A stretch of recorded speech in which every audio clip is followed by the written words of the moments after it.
오늘 우리에게 주신 하나님의 말씀은 룻기 1장 6절에서 18절의 말씀, 구약성경 402면입니다.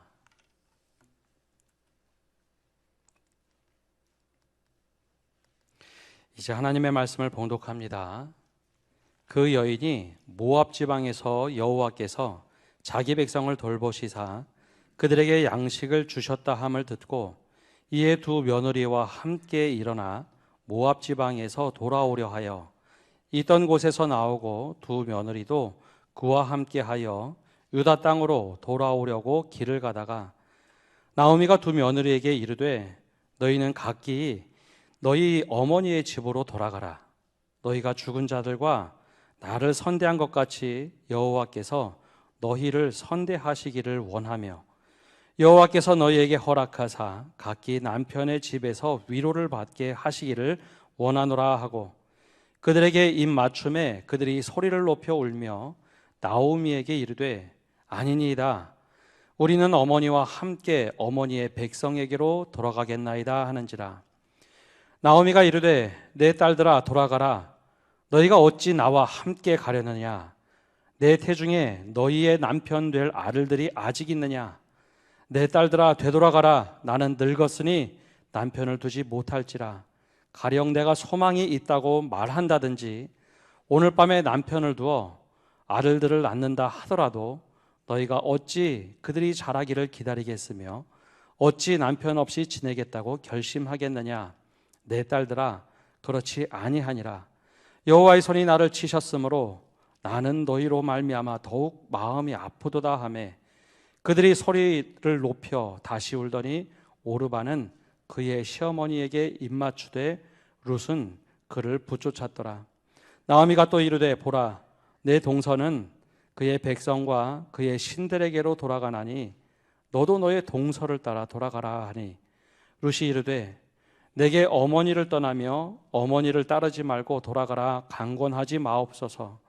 어머니께서 가시는 곳에 나도 가고 어머니께서 머무시는 곳에서 나도 머물겠나이다. 어머니의 백성이 나의 백성이 되고 어머니의 하나님이 나의 하나님이 되시리니 어머니께서 죽으시는 곳에서 나도 죽어 거기 묻힐 것이라.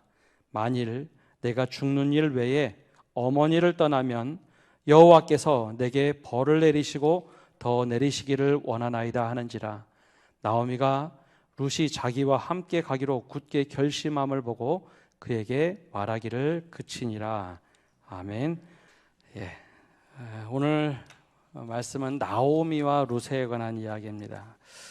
부모님을 공경한다는 것은 하나님께서 허락하신 부모님을 통해 축복받는 길이기도 합니다. 특별히 오늘은 부모님의 믿음을 닮아가는 시간 갖기를 원하는데요. 먼저 심순덕님의 엄마는 그래도 되는 줄 알았습니다 라는 시를 가지고 짤막한 동화가 있는데요. 함께 먼저 보고 말씀으로 들어가겠습니다. 엄마는 그래도 되는 줄 알았습니다. 부모님의 사랑을 깨닫는 시간부터 우리는 효를 능동적으로 하게 됩니다. 그뿐만 아니라 부모님의 믿음을 따라서 살 때 우리는 효뿐만 아니라 부모님의 믿음 전수를 주신 것 그대로를 누리며 살게 됩니다. 이 시를 묵상하면서 좀 잠깐 떠올려진 분이 계십니다. 저는 부모님께 신앙을 이어받긴 했지만 더 많은 영향을 받은 것은 저희 외할머니입니다. 중3 때까지 저희를 키워주셨는데요. 제 기억에 남아있는 이 시와 같은 이야기들이 기억이 납니다. 할머니는 악보 없는 찬송가를 부르셨습니다. 음정박자 다 틀리고 창처럼 노래를 부르셨죠. 큰 소리로 부르셔서 할머니들은 다 그런 줄 알았습니다. 또 한 번도 화내시거나 큰 소리를 내지 않으시고 그 대신 감사하면서 살아야 된다. 할머니들은 다 그 이야기 하시는 줄 알았습니다. 요즘에는 많이 사라졌지만 예전에는 거지들이 구걸하러 다니죠. 그러면 그 사람이 창피할까 봐 일부러 검은 봉지에 크게 음식 싸주셔서 집에 가서 편하게 드십시오 하면서 늘 저희를 통해서 보내주곤 하셨습니다. 제일 기억에 남는 것 하나는 마지막 1년이었습니다. 중3 때였는데요. 힘드신 일이 있으면 무릎 꿇고 늘 기도하시던 할머니가 큰 소리로 찬양도 하시고 땅바닥을 치면서 기도를 하셨습니다. 그래서 늘 할머니들은 저렇게 기도하시나 보다. 근데 목회를 하면서 나중에 알았습니다. 마지막 1년은 사실 할머니께서 암투병 하시던 시기였는데 뼈로 암이 전이가 됐을 때 너무 아프시니까 할 수 있는 것 단 하나, 그냥 무릎 꿇고 땅바닥을 치면서 기도하시는 거. 아버지 아버지 하면서. 그게 당연한 건 줄 알았습니다. 근데 목회를 하고 보니 다들 그렇지 않더군요. 정말 절박한 시간이 되면 사람들의 행동이 달라진다는 것을 배우게 됐습니다. 그래서 한편으로는 감사합니다. 그 신앙의 모습을 보여주시고 그 모습을 따라갈 수 있도록 인도해 주셔서 참 감사하다라는 마음이 있습니다. 오늘은 이 주인공이 되는 나오미와 룻의 이야기를 통해서 우리의 믿음과 효에 대한 이야기를 함께 나누고자 합니다. 나오미는 요즘으로 얘기하면 유대인이고 룻은 모압 사람, 즉 다문화 가정의 고부지간입니다. 그냥 고부지간도 힘든데 다문화 가정의 고부지간이면 얼마나 힘들었을까요? 근데 어머니께서 남편도 잃고 자식들도 다 잃고 이국 땅에서 살아오다가 고향으로 돌아가신다라고 하는데 이 룻이라는 여인은 어머니 고향을 따라 나서겠다라고 이야기를 합니다. 자기도 남편도 없고 아무도 없는 완전히 망해버린 어머니 삶을 다 알고 있는데 어머니가 고향에 가시는 것을 보고 내가 따라 나서겠다고 나섭니다. 그러면서 어머니가 만류하는 이야기, 야, 너 고향에 남아 있어야지. 엄마가 있는 고향에 남아 있어야지. 내가 살아보니 너무 힘들더라. 고향에 남아 있어라. 그래도 따라가겠다고 얘기합니다. 그래서 시어머니는 이렇게 얘기합니다. 야, 너 남편 있냐? 누가 있냐? 너 내 고향에 가면 너 환대할 사람 없어. 너 남편을 만들어줄 수도 없어. 라고 하며 고향에 남으라고 하자 비로소 첫째 며느리만 그 땅에 남고 룻은 그래도 따라가겠다고 얘기합니다. 그러면서 우리가 알고 있는 그 오늘 말씀의 주제가 되는 이야기를 이렇게 합니다. 16절과 17절에 룻이 이야기하는 것이 있는데요. 우리 함께 읽어보겠습니다.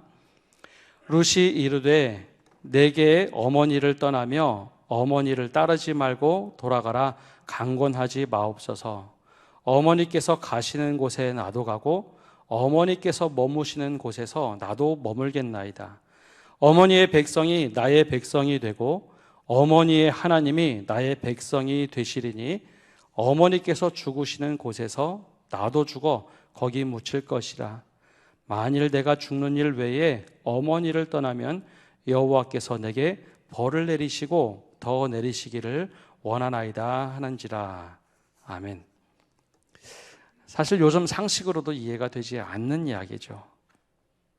외국 땅에 와서 완전히 가세가 기울고 모든 남편들, 시아버지, 내 남편도 다 죽고 없는데 어머니가 고향에 들어간다고 그 고향을 따라 나서는 것, 더군다나 베들레헴으로 들어가면 이스라엘 사람들만 있어서 모압 사람들을 그렇게 싫어했습니다.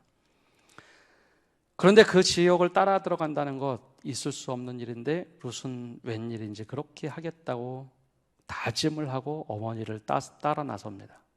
무엇이 그에게는 이 결단을 하게 했을까라는 겁니다. 룻이 시어머니를 만났을 때는 한참 전, 약 10년 전쯤입니다. 무엇 때문에 이 시어머니를 따라 나섰을까요?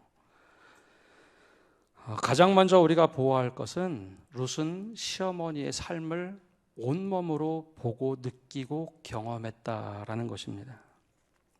시어머니가 어떻게 살아왔는지를 보았습니다. 오래전 교회에서 권사님들에게 존경을 받던 한 권사님이 계셨습니다. 그 권사님과 함께 이야기를 나누다 이런 간증을 들어본 일이 있습니다. 결혼 전에는 몰랐는데 결혼을 막상 하고 시집에 들어가 보니 다들 교회에 다니더라는 겁니다.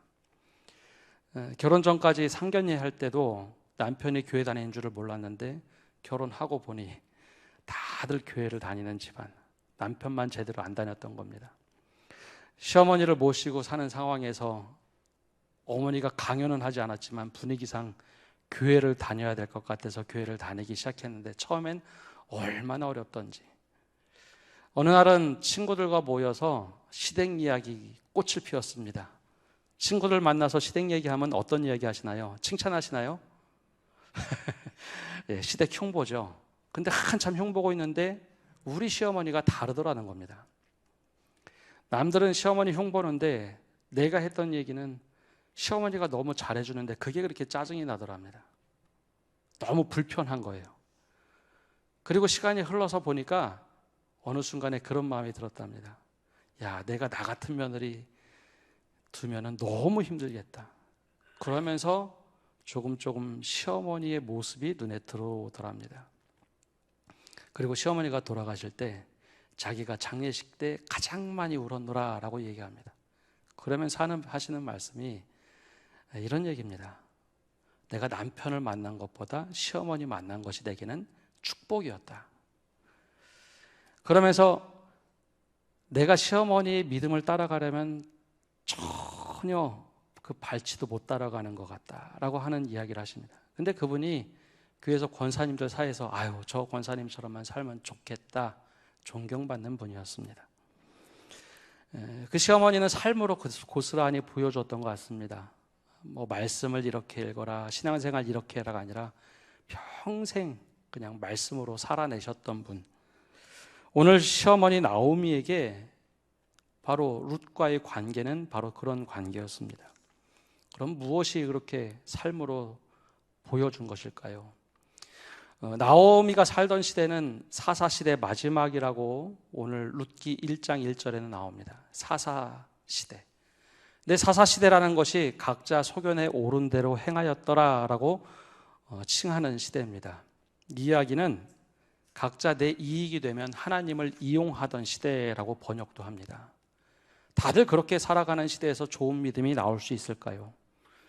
더군다나 사사시대 마지막쯤에는 베냐민 지파가 큰 사단을 벌입니다. 해서는 안 될 일을 하게 되자 11지파가 일어나서 베냐민 지파에 있는 모든 사람들을 다 죽여버리려고 했습니다. 몇몇 남자만 살아남았죠. 그렇게 아주 민족적으로도 주변의 모든 상황으로 암울하던 시대가 바로 나오미가 살던 시대입니다. 그런데 그 속에서 믿음을 지키며 살았던 것이 나오미 가정입니다. 남들은 다 이렇게 살아도 우리는 이렇게 살겠습니다. 믿음을 지켰던 사람이 나오미였습니다. 베들레헴에 살고 있는데 어느 날 하나님의 심판인지 흉년이 들었습니다. 근데 베들레헴이라는 이름의 뜻이 떡집이란 뜻입니다. 방앗간이 많은 곳. 옛날 얘기로 하면 빵집이겠죠. 빵집 주변에는 수확물들이 많은 곡식 창고가 있는 곳입니다. 근데 흉년이 너무 크게 들어서 곡간이 다 비어버릴 만큼 아무것도 없는 상황에 이르렀습니다. 그래서 이 엘리멜렉 남편과 나오미는 두 아들들을 데리고 살고자 모압 땅으로 넘어갔습니다. 근데 하필 모압 땅입니다. 이 모압이라는 지역이 성경에서 그렇게 칭찬하는 곳이 아니라 가장 부정적인 곳 중에 하나입니다. 모압이라는 그 이름이 불려지게 된 것은 아브라함의 조카 롯과 연관되어 있습니다. 소돔과 고모라를 하나님께서 유황불로 심판하실 때 롯과 그 딸들만 살아남게 되죠. 근데 이 딸들이 무슨 생각이 있어서 그런지 자녀가 없자 아버지에게 진탕 포도주를 막 마시게 합니다. 술이 잔뜩 취한 상황에서 아빠하고 동침을 하죠. 그리고 태어난 아이들이 모압과 암몬입니다. 그래서 모압이란 이름의 뜻이 아버지께로부터라는 뜻입니다. 그래서 하나님께서는 이 모압 사람들을 보면서 야, 너희들은 절대 여호와의 총회에 모압 사람들을 들여서는 안 된다라고 신명기에 못을 탁 박습니다. 그러니까 모압 사람들을 얼마나 싫어했을까요? 근데 먹고 살고자 어쩔 수 없이 하나님의 심판이 베들레헴 그리고 유다 전역에 임하자 모압 땅으로 내려간 겁니다. 그곳에서 신앙생활이 제대로 될까요? 그런데 그렇게 살더라는 겁니다. 나오미 알리멜렉은 열심히 살았습니다. 그리고 어느 날 갑자기 남편을 잃게 됩니다. 이 두 아들들이 덩그러니 남아있는데 어쩔 수 없이 모압 여인들과 결혼을 시키게 됩니다. 잠시 머무르려고 했는데 고향은 여전히 흉년이 들었지 어쩔 수 없이 아들들 둘을 모압 여인과 결혼을 시킵니다. 그리고 10년이 흘러가는데 자식이 없어요. 자식이 없는 상태에서 또 갑자기 두 아들들이 죽었습니다. 어머니하고 즉 시어머니하고 함께 살았던 이 10여 년 동안 룻은 어머니가 어떻게 사는지 바라보았습니다. 그런데 다르더라라는 것이죠. 모압에 살던 다른 어머니들과는 다르게 가장 절망적이고 주변 상황이 다 암울한 상황에서 이 어머니가 다르게 살더라는 겁니다. 하나님을 경외하는 믿음이 달랐고요. 10년 동안 남편을 잃었습니다. 그러면 어떤 마음일까요? 한 번은 이런 얘기 들은 적이 있습니다. 젊어서 남편을 잃었던 한 집사님이 얘기합니다. 목사님, 제가 세상이 잿빛으로 변하는 것을 경험했어요. 아마 그렇게 지독하게 어려운 상황을 개인적으로도 경험했던 그 어머니가 정말 믿음 생활하면서 살아가는 것을 보면서 깜짝깜짝 놀래고 변화되는 것이 롯이었습니다. 그리고 첫째 며느리였습니다. 자식이 없는 10년 동안 어느 이야기도 하지 않았던 것 같습니다. 남편이 죽었을 때 너희 때문에 내 아들들 죽었다라는 말 하지 않습니다. 오히려 롯은 이렇게 얘기합니다. 하나님께서 나에게 벌을 주셨구나. 하나님께서 나를 말하라고 차라리 부르시는 게 낫겠다라고 할 만큼 자기의 탓을 하고 자기의 아픔을 가지고 살았던 어머니. 그래서 그 어머니가 고향 땅이 이제 풍년이 들어서 돌아가야겠다라고 할 때 이런 방구하지 않고 두 며느리가 따라 나섭니다. 그 삶을 온전히 바라보았기 때문에 어떤 삶을 사는지 알았기 때문에 이 고백을 합니다. 어머니의 하나님이 나의 하나님이 되기를 원합니다. 어머님의 하나님이 나의 하나님이 되고 어머님의 백성이 나의 백성이 되기를 원합니다 라고 하면서 따라 나섭니다. 원래 두 며느리가 함께 따라 나섰어요. 근데 어머니가 만류하죠. 야, 그렇게 하면 안 된다. 너 고향에 남아있으라.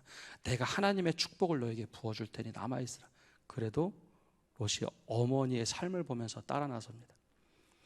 이와 비슷한 시기, 조금 더 뒤에 있던 시기가 바로 사무엘 상입니다. 근데 그때는 엘리 제사장은 좀 다릅니다. 야, 너희 말씀대로 살아야지. 두 아들들에게 열심히 얘기하는데 그렇게 살지 않아요. 무엇이 차이가 있었을까요?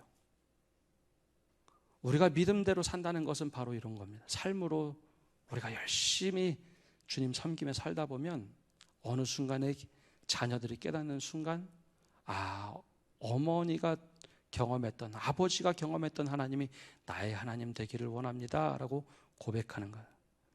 이것이 바로 사랑과 효가 선순환하는 일입니다. 바로 우리 가운데 이 나오미와 같은 믿음을 가진 많은 부모님들이 일어나시기를 간절히 바랍니다. 그렇다면 나오미에게 가장 본받고 싶었던 것은 어떤 모습일까요? 나오미가 처했던 상황은 엄청난 절망의 시간이었습니다. 근데 그 절망의 시간을 어떻게 보내고 있는가? 오늘 말씀 속에 보여주는 것이 있습니다. 먼저는 내 주변에 대한 절망입니다. 다들 믿음이 바닥을 치던 사사시대. 그래서 자기 소견대로 옳게 살던 시대입니다. 근데 나오미는 그렇게 휩쓸려 가지 않았습니다. 어머니가 그렇게 사는 모습을 고스란히 보았죠. 그리고 두 번째는 고향으로 돌아갈 때입니다. 어머니가 고향으로 돌아가겠다 결정할 때는 이제 하나님이 내 고향 베들레헴을 축복해 주시나 보다. 내가 여기서 그렇게 힘들게 살았지만 고향으로 돌아가겠다고 할 때 두 며느리가 따라 나서죠. 근데 어머니가 평상시 하던 이야기를 마음속에 있던 것을 꺼내놓았습니다.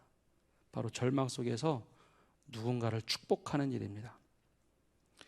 그때 어머니가 이런 얘기를 합니다. 집에 돌아가는 도중에 며느리가 따라 나서서 처음에는 아무 소리 안 하다가 며칠을 갔는지 알지 모르는데 대뜸 야, 할 얘기가 있다. 야, 너희 여기에 남아있어라. 내가 살아보니 이방 땅에서 사는 것, 어머니 없이 사는 것 너무 힘들다. 너 여기 남아있어라. 내가 하나님의 축복을 다 너에게 부어줄게. 사실 이거 굉장히 힘든 일이라는 것 다들 알고 계시지 않습니까? 노년의 어머니라면 야, 너희들 내 고향으로 가서 나와 함께 살자. 내가 이 노년에 너무 힘드니 나를 도와서 좀 살렴 하는 것이 상식 아닙니까? 근데 어머니는 그러지 않았습니다. 나오미는 룻에게 이야기합니다. 야, 너 여기 남아있으라. 내가 하나님의 축복을 너에게 다 부어줄게. 여기 그냥 남아있어라. 끊임없이 축복을 해줍니다. 같이 가려고 하자. 남편도 내가 구해줄 수 없으니 너 그냥 여기 남아있으라. 그럼에도 불구하고 하나님이 너와 함께 하기를 축복해 줄 거야. 이것이 그냥 평상시 하는 이야기 그대로 드러낸 것입니다. 그래서 첫째 며느리는 그게 무슨 이야기인지 알고 모압 땅에 남았습니다. 근데 둘째 룻은 절망 속에서도 야, 이렇게 가장 힘든 순간에도 저 이야기를 하실 수 있는 어머니라면 내가 따라 나서겠다고 따라 나섭니다. 그러면서 어머님의 하나님이 나의 하나님이 되기를 원합니다. 이 말씀을 묵상하다가 예전 한 장로님 가정이 생각이 났습니다. 그 장로님이 젊었을 때 아이들이 아마 중학교와 초등학교 정도 되었었던 것 같은데요. 사업을 참 크게 하셨습니다. 교회 재정을 많이 감당하던 이 장로님, 당시 집사였을 때 사업을 크게 하다가 갑자기 부도가 났습니다. 근데 본인이 잘못해서 부도가 나면 덜 억울할 텐데 같은 교인이자 동업하는 사람이 뒤에서 사기를 쳤습니다. 돈을 빼돌렸죠. 그래서 부도가 너무 크게 났습니다. 집에는 차 앞딱지가 막 덕지덕지 붙은 상황. 빚쟁이들이 집을 찾아오니까 애들이 두려워했습니다. 근데 저녁마다 같이 아이들과 식사를 할 때 당시 집사님이 밥상머리에 자녀를 다 불러놓고 가족들과 함께 식사 기도를 하는데 이런 기도를 합니다. 주님, 우리 오늘도 일용할 양식 주셔서 감사합니다. 그리고 우리에게 아픔을 준 누구누구 그에게 축복해 주십시오. 그가 회개하게 해 주십시오. 믿음 회복되게 해 주십시오. 매일 그 기도를 하시는 겁니다. 그래서 청소년이었던 큰아들은 너무너무 화가 났다고 얘기를 해요. 아니, 지금 가서 멱살을 잡고 감옥에 당장 쳐넣어도 억울하지가 않을 텐데, 마음이 덜 풀릴 텐데 그 가정을 위해서 늘 축복 기도하는 아버지가 너무 싫었답니다. 근데 둘째 아들은 초등학생이었는데 우리 아빠 정말 멋있다. 우리 아빠 믿음대로 사시는구나. 그거를 느꼈다고 해요. 근데 그 혹독한 시련이 지나고 나서 이 장로님이 사업이 다시 어느 정도 다 회복이 됐습니다. 제가 만났을 때는 그 회복이 어느 정도 됐을 때입니다. 지금은 우리 교단에서 이름 되면 알만한 정말 열심히 헌신하고 봉사하는 가정입니다. 그렇게 아버지가 이해가 안 된다고 했던 첫째 아들은 아버지의 기업을 물려받았습니다. 큰 사업은 아니지만 그 사업을 하면서 아버지와 함께 다닙니다. 그것이 은혜였다고 얘기합니다. 둘째 아들은 아버지의 그 성품대로 따라가서 목회를 하고 있습니다. 그 가정을 보면서 나오미와 룻이 보였습니다. 정말 아버지의 하나님이 나의 하나님이 되고 아버지의 믿음이 나의 믿음이 되는 것. 그것이 정말 진정한 효의 열매를 맺는 것 아니겠습니까? 시어머니 나오미는 지독하게 힘들고 어려운 상황에서 자신조차 추스르기 힘들 때 축복하는 사람이었습니다. 그리고 믿음의 본이 이런 것이다 라고 보여주던 그런 시어머니였습니다. 우리가 바로 이런 믿음을 가지고 살 때 이렇게 해라 저렇게 해라 그렇게 하지 않아도 어느 순간 그 사랑과 믿음을 깨닫는 순간 자녀들은 그 믿음의 길을 걷게 되어 있습니다. 반대로 우리가 어떻게 믿음의 길을 걷느냐, 우리 자녀들은 그 믿음의 길을 걷게 되어 있습니다. 네, 놀라운 것은 이것으로 끝난 것이 아니었습니다. 나오미의 믿음을 롯이 고스란히 물려받습니다. 이방 땅, 자신에게는 이방 땅 이 베들레헴까지 와서 살면서 모든 축복을 사람들에게서 받기 시작합니다. 어려운 순간에도 그는 믿음을 잃지 않고 살아갑니다. 그래서 구약 성경에 여성의 이름 제목을 딴 성경은 단 2권밖에 없습니다. 그만큼 여성이 이름이 성경에 나올 수 있는 상황이 아니었죠. 가부장적인 상황임에도 불구하고 에스더의 이름이 하나 나오고, 하나님께서 모압 사람들은 절대 여호와의 총에 들지 말게 하라고 했던 그 룻이라는 여인의 이름이 성경에 이렇게 당당하게 등장을 합니다. 하나님의 약속을 깨신 것이 아니라 하나님의 은혜는 아주 절망 속에서도 믿음의 꽃을 꽃 피우신다라는 겁니다. 나오미의 믿음을 통해서 룻이 이어받았습니다. 그리고 룻의 믿음, 보아스의 믿음을 통해서 증손자 바로 다윗이 그 믿음을 이어갑니다. 그래서 다윗의 삶을 보면요, 다윗은 어려울 때 축복하는 삶입니다. 사울에게 쫓길 때도 사울을 축복합니다. 그리고 다윗을 공격했던 수많은 사람들을 마치 나오미처럼 그 절망 속에 빠지는 것이 아니라 늘 어떻게 믿음으로 살아갈 건가. 바로 그 할머니의 모습을 고스란히 이어받고 그 믿음을 이어가는 가정. 그것이 바로 다윗의 믿음을 옹골지게 만들던 그 믿음이었습니다. 오늘 우리가 예배드리면서 먼저는 부모님을 향한 그 공경함이 굳어지기를 바랍니다. 거기에다가 부모님의 믿음을 따라서 우리 부모님이 이렇게 사셨지, 우리 부모님이 이렇게 원래 사셨어, 그 믿음을 따라 살아갈 때 우리 부모님들이 뿌려놓은 씨앗이 나에게서는 꽃을 피우고 우리 자녀에게서는 풍성한 열매를 맺어서 정말 우리 가정이 정말 뿌린 대로 거두는 그 믿음의 가정 되게 해달라고 기도하시며 믿음을 이어가시는 성도 여러분 되시기를 간절히 바랍니다. 우리 함께 기도하겠습니다. 제가 기도하겠습니다. 은혜가 풍성하신 하나님, 오늘도 저희가 주님 앞에 나와 기도하며 나갑니다. 우리에게 먼저 나오미와 같은 수많은 어머니들, 아버지들이 일어나게 하여 주옵소서. 그 믿음을 따라 살아가는 삶, 그 믿음을 따라 정말 살아갈 수 있도록 은혜 내려 주시옵소서. 절망 속에서도 하나님 축복하며 사는 삶이 되게 하시고, 남들이 다 이렇게 산다고 해도 믿음을 삶으로 지켜내는 믿음의 사람들이 많이 일어나게 하여 주옵소서. 그 자손들이 다른 것은 몰라도 그 어머니와 아버지의 믿음을 따라서 나도 저렇게 살겠습니다, 우리 어머니 아버지의 하나님이 나의 하나님이 되고 바로 내 신앙 그렇게 이어가겠습니다, 그 바톤을 이어 붙들고 살아갈 수 있는 믿음의 가족들 되도록 축복하여 주옵소서. 이 모든 말씀 예수님의 이름으로 기도합니다. 아멘.